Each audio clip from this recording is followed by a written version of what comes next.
You're watching Global Trade This Week with Pete Mento and Doug Draper.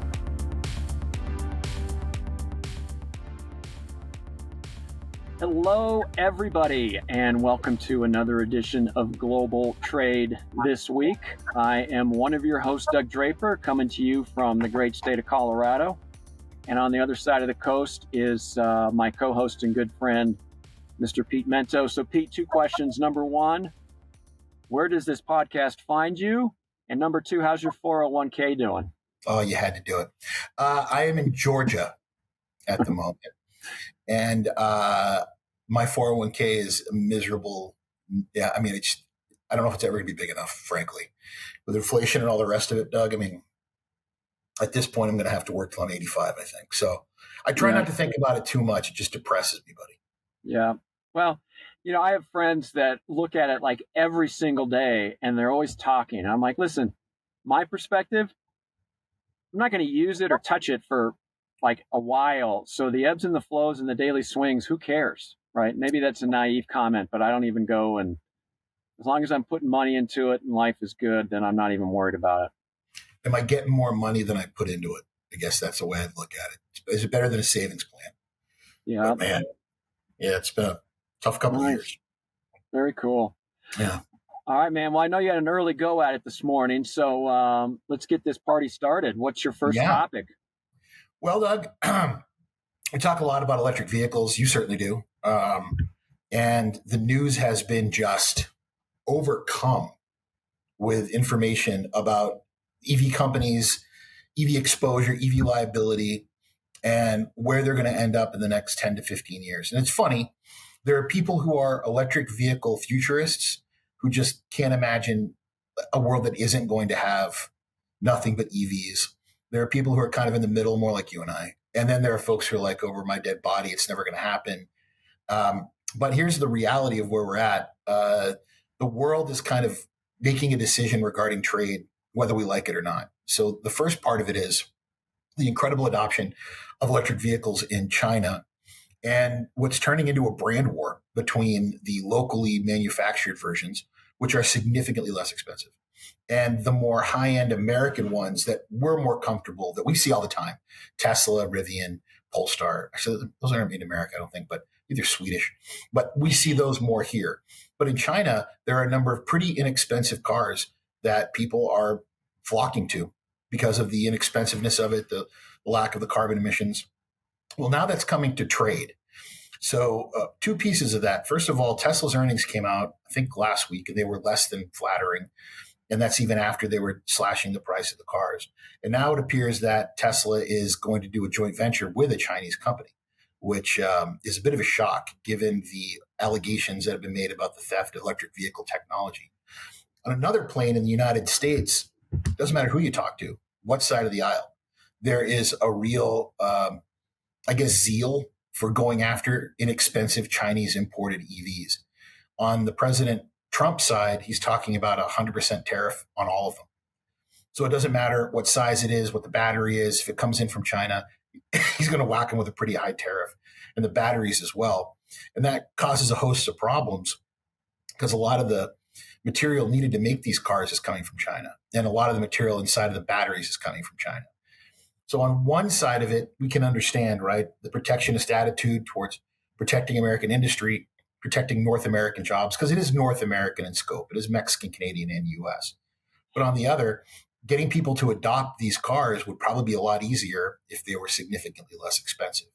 You'd probably see a lot more people driving them. I'm a big American car company guy. I don't drive a foreign car. Don't think I ever will again. So for me, you know, the idea of supporting those jobs is great, but I'm also very concerned at how this could touch off what could frankly be the beginnings of a global trade war, because Europeans also have a number of cars they're trying to export around the world. So this could really end up biting us in the backside, again, regardless who the president is, because of what appears to be our desire to be as protectionist as possible regarding these electric vehicles. Yeah, it's a good angle on the EV thing, and it's ever evolving and ever changing, right? I mean, the bottom line is that there's two things. One, we are part of a global consumer, right? And so some of these EV cars that you and I have never heard of, we've spoken about a few of them before. They're selling them all over the world, not just in the United States. And those three brands that you just said, by far and away, are the most dominant here in the U.S. And so it'll be interesting to see what happens with the tariffs. It could be another barrier to entry because I'm trying to think of the terms. It would be the distance anxiety, and then the accessibility for charging stations is still a big deal. It all boils down to that. So yeah, those anxieties from the U.S. consumer. You have tariff challenges. What's the consumer going to do? It could potentially just shut it down and go back to good old American cars that are fueled and moved with gas. So, yeah, I don't know, Doug. I mean, there's a lot of people who'd love to drive an electric car. They just don't want to spend the money, Yeah. And there's also people that question the safety of these vehicles. And I don't know enough to comment one way or the other. But that seems to be the usual American sticking point, talking point, direction that we take with any sort of competitive foreign manufacturer is, well, the safety's not up to snuff. Well, I guess we're going to find out. Yeah, we're fixing to find out there. We're fixing. All right, Doug, what you got for us, bud? All right. Well, I touch on parcel from time and again. That's how I got my start in this industry, was working for Airborne Express, those of you that are old enough to know and remember that company. So I always have this affinity to parcel. And I saw a Pitney Bowes parcel index thing come out last week, where Amazon Logistics, right? They didn't refer to it in the article as Amazon, but it was Amazon Logistics, surpassed UPS on total volume, not revenue, but total volume. How many shipments did you actually deliver? These are for under 70 pounds.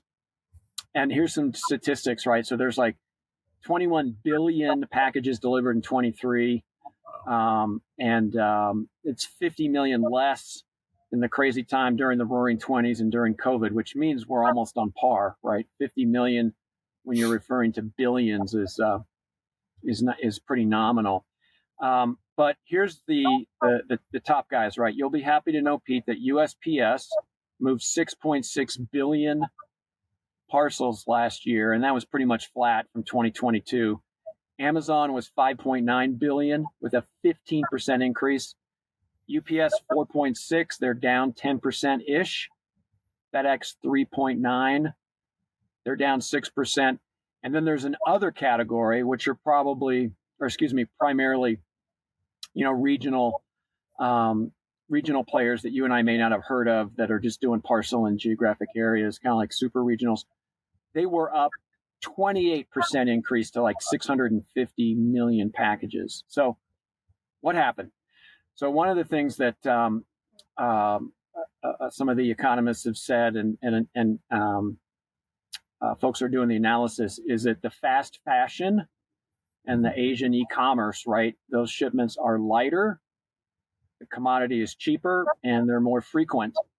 And what the article had indicated is that UPS and FedEx are kind of steering away from the really, really light packages and the revenue that those can generate. So the fast fashion industry has really spiked.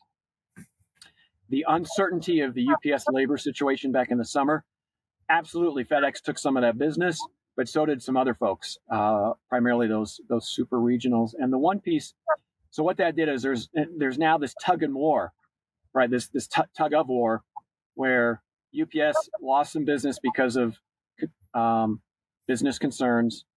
FedEx got it. FedEx is trying to keep it. UPS is trying to draw it back and forth. So there's a little bit of a little tug and war going on there, both of which are trying to maintain their margins and things that we've read about.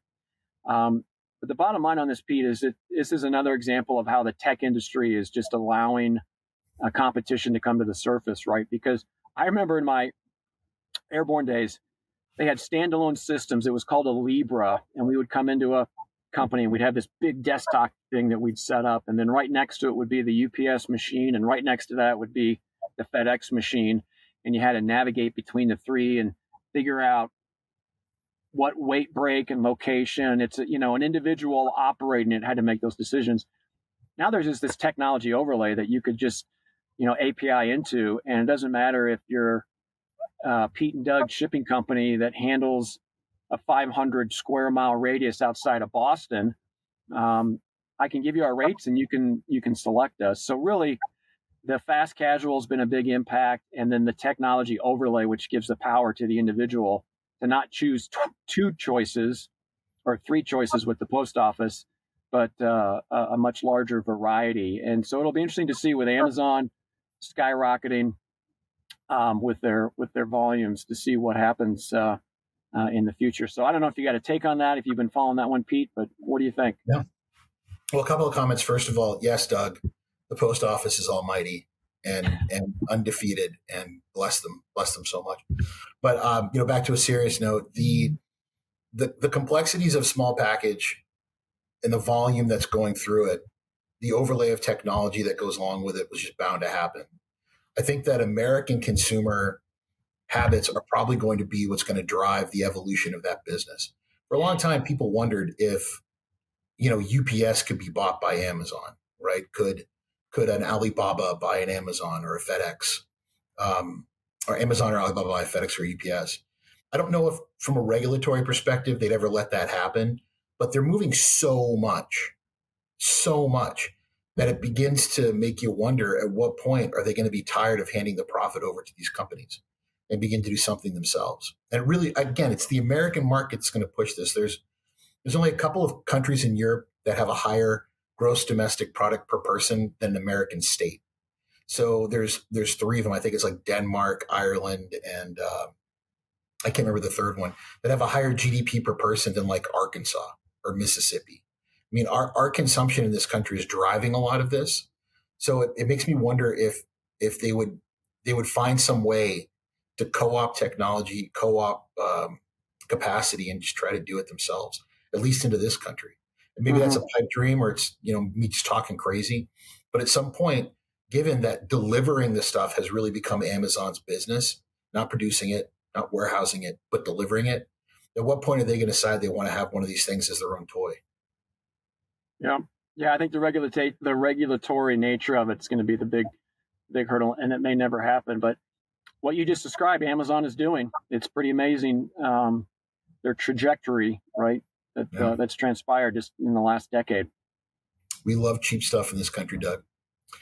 And that brings us to halftime, everybody, brought to you by our good friends at Cap Logistics. To learn more about them, do visit them on their website at caplogistics.com. This is the portion of the show where Doug and I get to talk about whatever's on our mind, and it can go in all kinds of bizarre directions. Doug loves this part of the show. I'd rather just talk about trade. So, Doug, what do you have this week?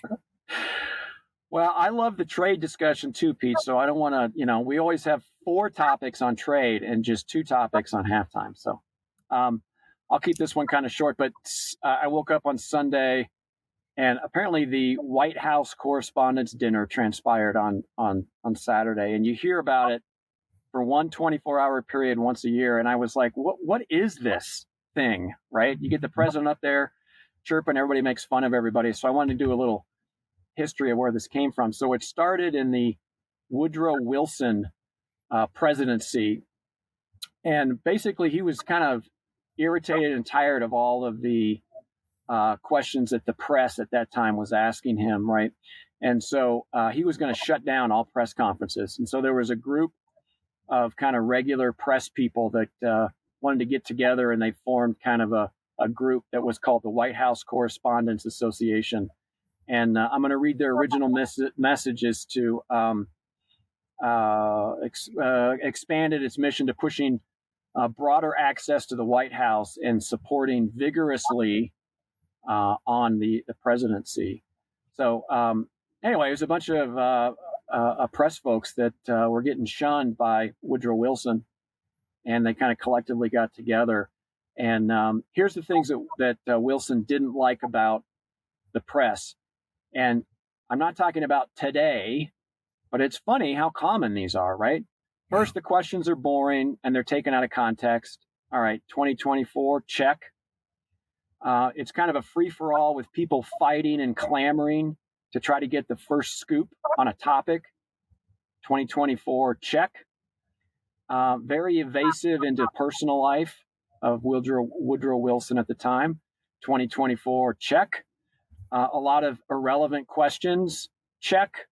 And that's kind of how it got started, right? And then it morphed into this parody where this group was, wanted to have some levity and some dinners and stuff. And then Calvin Coolidge was the first actual sitting president that joined this event in 1924. So that's the history of the White House Correspondents' Dinner.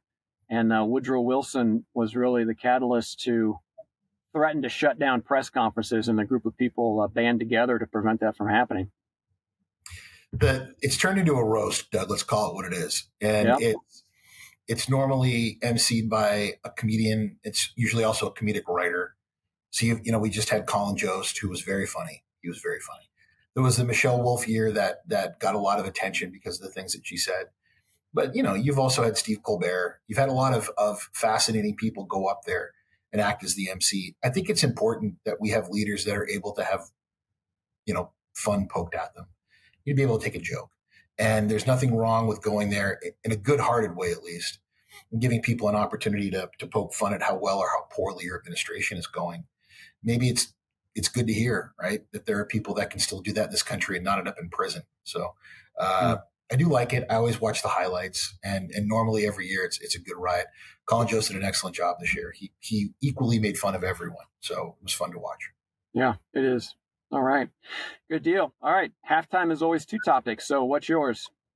Well, Doug, you always get on me about being too serious and too down.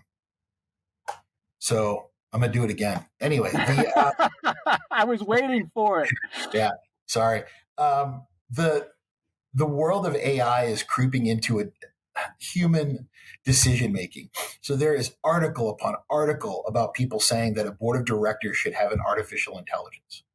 So you'd have 10 people and then this AI, and the AI would give you the most logical, straightforward, introspective answer, regardless of personal animus, regardless of internal politics.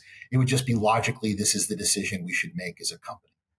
And that's interesting. And now they're saying, why don't we have a member of Congress or a member of the Senate or someone on the president's cabinet who's AI, who will look at something and say logically, regardless of political animus, this is the decision you should make. If you decide to make a different one, well, then you're going to have to say, well, I did it because of politics, or I did it because of personal relationships, or whatever the history might be. And it got me thinking, do I want an AI? Do I want an AI who says, no, Pete, don't do this, do this.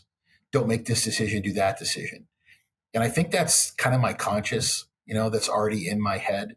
I don't think I need another devil and angel on my shoulders like in Animal House telling me what to do. But it's fascinating. I don't know, Doug, what do you think about all this? When you shot this over, I think that the AI in the boardroom has been an observer is kind of how they're pitching it. But I think it could lend a perspective. The first company that embraces that and has an AI bot, if you will, on their board will be interesting to see if they're going to publicly admit or announce that they're doing that. But I think it's interesting. It's inevitable. I think interesting and inevitable. And the last comment on that is I Googled HAL 9000, right? Yeah. We all know about HAL 9000. And here's a quote from HAL 9000. And he says, let me put it this way. The 9000 series is the most reliable computer ever made.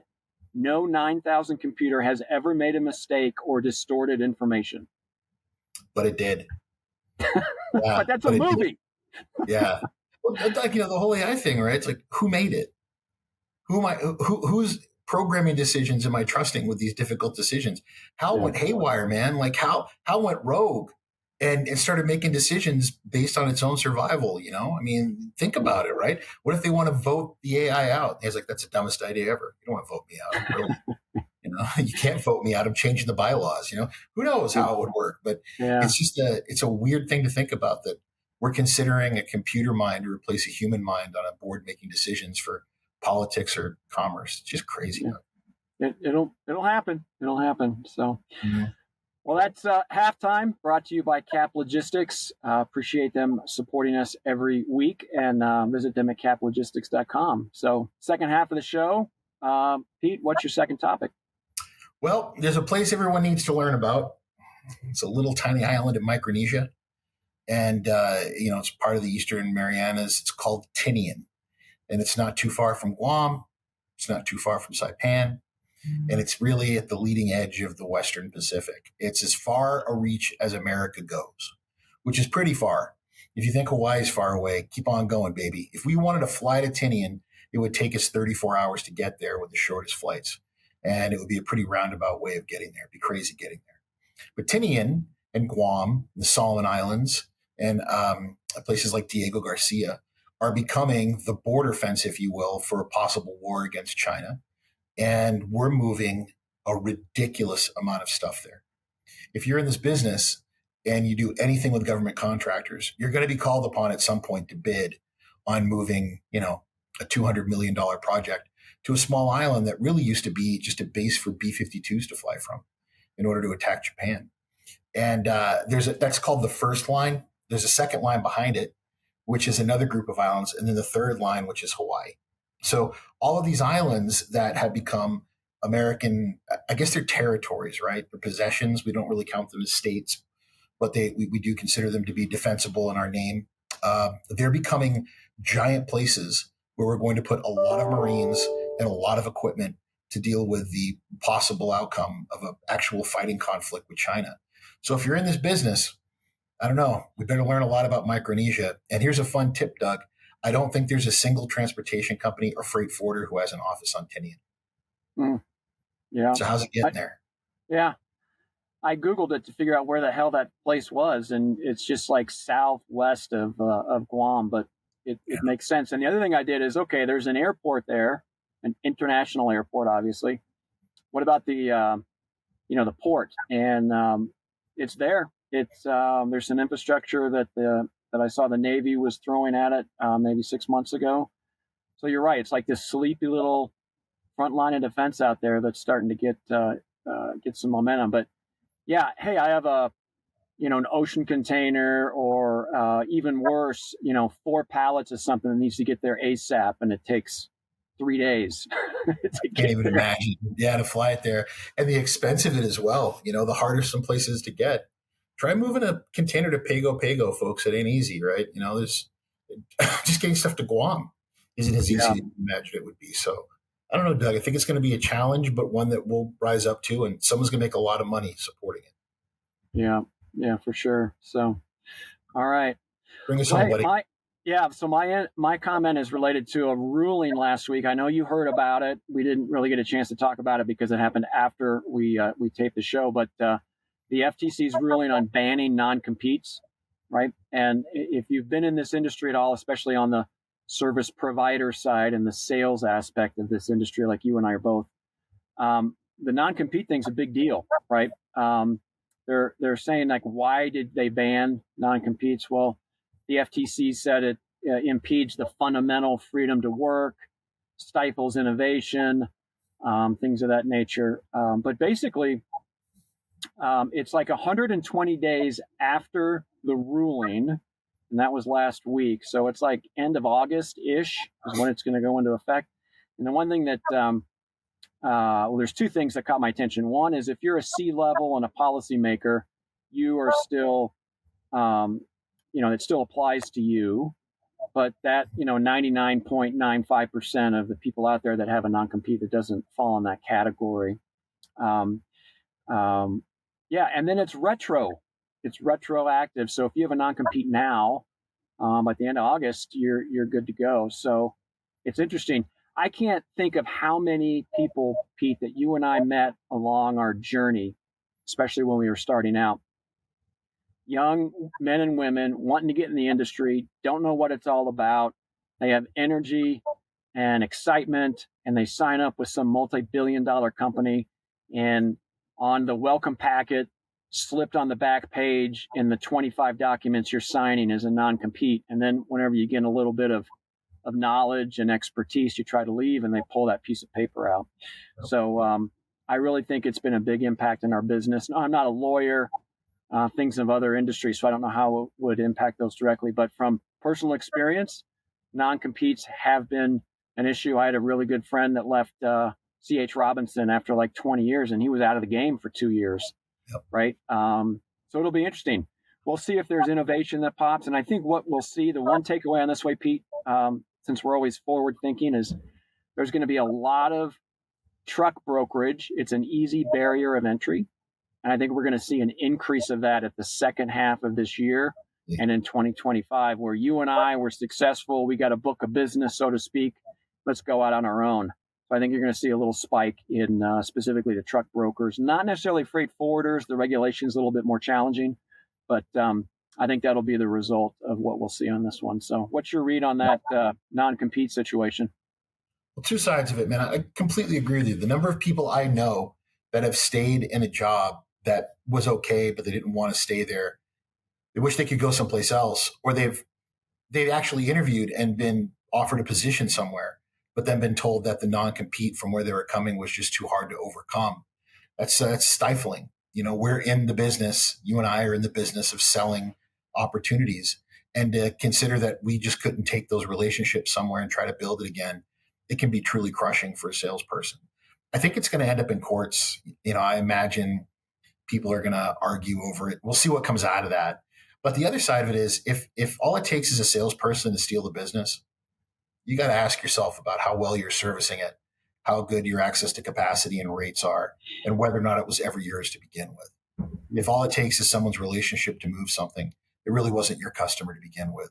So hopefully this is going to have people focusing more on service, not just our industry, but everywhere. But yeah, Doug, I got a feeling there's going to be a lot of lawyers racking up a lot of hours fighting about this. But I don't know. I applaud it. I don't think that just some simple sales guy should have to stick with one company and then put himself on the beach for 2 years because he decides he wants to do something different. Yeah. The lawyer aspect, you nailed it. We'll have to see how that transpires. So it will be a topic in the news multiple times throughout the summer for sure. Absolutely.